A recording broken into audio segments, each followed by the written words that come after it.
Police in Lawrence are investigating a fatal shooting at an apartment complex that happened overnight. I'm Jessica Hayes. Just ahead, we've got the latest on what happened here and the latest in the investigation. Another official connected to the Flora fire is walking away from the job. We'll have the latest on the fire chief's resignation and how this could impact the investigation into the fire that killed 4 girls. And a mother risks her life for others. Why, she says, she put herself in danger to save children in a pond. Blake Shelton is sexy and he knows it, apparently. How he's being honored for his looks and what the country star has to say about it. Fox 59 Morning News at 5 starts right now. First, we're following some breaking news in Lawrence. A man shot in the head overnight has now died. He was found on a sidewalk outside an apartment building, and Jessica Hayes is there following this story. Jessica? Guys, good morning. Yeah, this happened around 3 o'clock this morning. Lawrence police are here investigating. Metro police are also here assisting. I'm going to step out of the way. You can see what the scene looks like. This investigation very much underway, although this is a very calm scene right now. This is the landings at 56th Street Apartments. So this is near 56th Street, just outside of I-465. We're being very careful about what we show you right now. The victim is still here outside the apartment. So we're getting information from Lawrence police. They tell us the victim is a white man in his mid-30s, but police have not identified him. They don't know if he lives here. It was around 3 o'clock this morning that a resident here heard gunshots and called 911. That resident told police they didn't look outside. Police arrived. They found the man suffering from at least 1 gunshot wound to the head, but they say it's possible he was shot more than once. He was declared dead when medics got here. Police say this happened outside, but they don't know yet where it started. That's all part of the investigation as well. They tell us they haven't found any shell casings yet. It's obviously dark, so they're using canines to help find any shell casings or any other information that could help in their investigation. So this investigation now into its 2nd hour this morning. It's a challenge, but you know, typically somebody winds up knowing something and finding out who the individual is and what led them to being here in the apartment complex, whether they're a resident or whether they're a visitor or whether they're here for another purpose. You know, those circumstances come together. A lot of investigating yet to do here. It's unknown what led to this or any suspect information at this time, but as soon as we get any suspect information, we'll of course have that for you right here.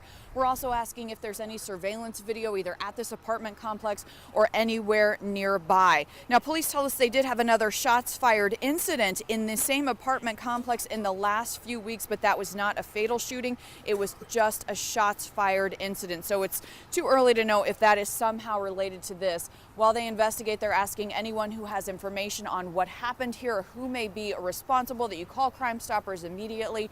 317-262-TIPS. Guys.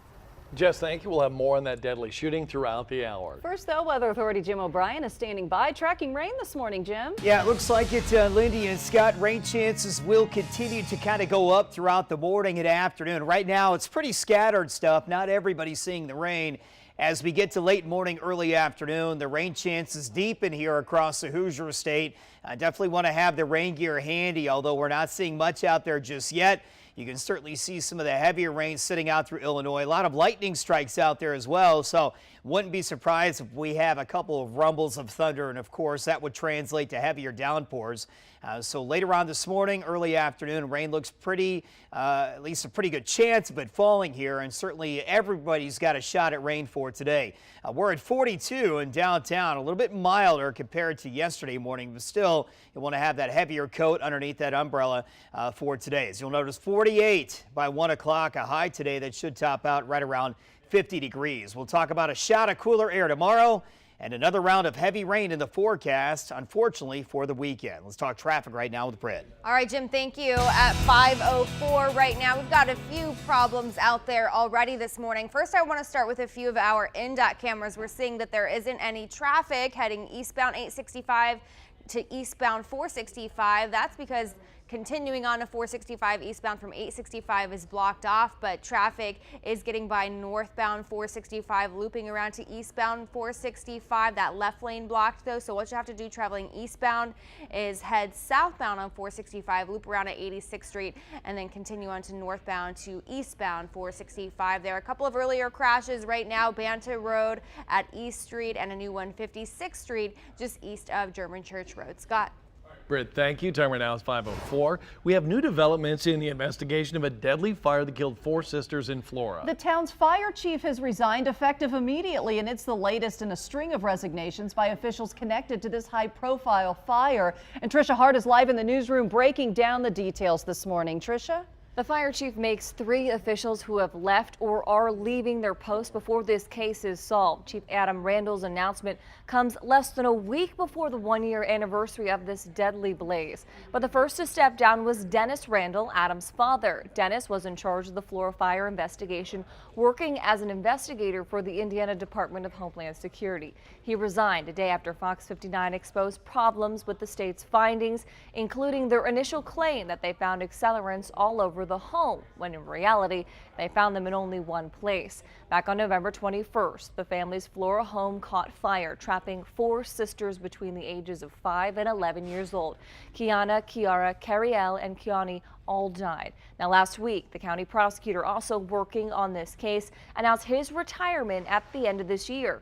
Rob Ives will step down for personal reasons before any arrests have been made in the Flora case or the Delphi double murder investigation. The Indiana State Police released the following statement in regards to recent resignations, saying, quote, regardless of who the prosecutor or fire chief may be, the Indiana State Police will continue following all leads related to the Flora fire and Delphi investigations. The NAACP recently voiced concerns over the state police investigation, accusing the department of missteps and cover-ups. In the newsroom, I'm Trisha Hart, Fox 59 News. All right, Tricia, thank you. New this morning, the Indianapolis pastor who lost his pregnant wife has a new lease on life. Davey Blackburn says he is now engaged. His wife, Amanda Blackburn, was shot and killed in a home invasion 2 years ago. Her surviving husband, Davey, announcing that he is engaged in that new blog post, which happened yesterday morning. He says he was nervous about dating, but according to Davey, the connection with the new person outweighed the sadness he felt about Amanda. They plan to get married next month. Time right now is 5:07. A newborn baby from Greenfield is back in the hospital dealing with severe injuries. Police are trying to figure out what caused them. Officers served search warrants yesterday at the parent's home. Police are saying the 1-month-old spent 3 weeks in the NICU and was just released last week. The infant was taken back to the hospital Saturday with major injuries. We're working to learn more about what hurt the infant, so stay with Fox 59 on air and online for updates. Well, it's something you might not even realize you deal with, implicit bias. You may deal in stereotypes and not even know it. And now Metro Police are getting a crash course in it. Officers are undergoing implicit bias training, and last night IMPD opened it up to the public. They let neighbors get a look at what they're learning and how they're implementing those lessons. Dr. Lori Friedel of Fair and Impartial Police explained the science behind it and how everyone can have implicit biases. This discussion also gave citizens a chance to ask the police chief questions. It's not just a police issue. All well-intentioned people have implicit bias, and so it's understanding that and then recognizing that we all have it, and how do you make those adjustments. I think this was an excellent forum. It's brought awareness to many of us. It's going to do something really good for our communities. Police say they plan to have all officers instructed on this curriculum by next year. President Trump is back in D.C. today, and he's expected to make a major announcement. He says the president is coming off his 12-day tour of Asia. While there, his main focus was on trade in North Korea. During his trip, the president visited key allies. He urged world leaders to take a tougher stance on sanctions against the North Korean regime. He also spoke with Chinese business leaders, praising their country and its leader for their trade deals. Details about the president's announcement have not been released as of yet. Well, thousands of people will start their holiday shopping this week. The 47th Junior League Holiday Mart kicks off today at the State Fairgrounds with the Shoppers Eve preview event. That starts at 6 tonight. There are nearly 200 vendors at this year's Mart.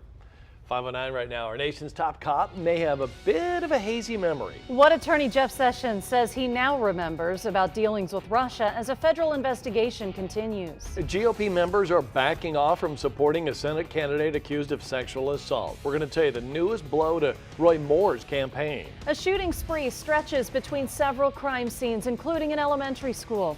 Hear from a man who says he jumped into the line of fire to protect the students.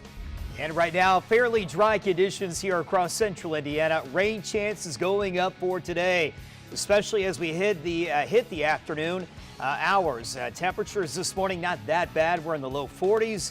Looks like temperatures later on today not going to move a whole bunch due to the rain and the clouds. Expecting a high today right around 50 degrees. We'll talk more about colder conditions here in the 7-day forecast returning in just a few minutes. Thank you, Jim. Here's another look at breaking news we're following this hour. A man is shot in the head and killed. These are live pictures from the scene. Police say they know this happened outside, but they don't know exactly where this started. We'll have more on the shooting, so be sure to stay with Fox 59 for continuing updates. You're watching Central Indiana's #1 morning news.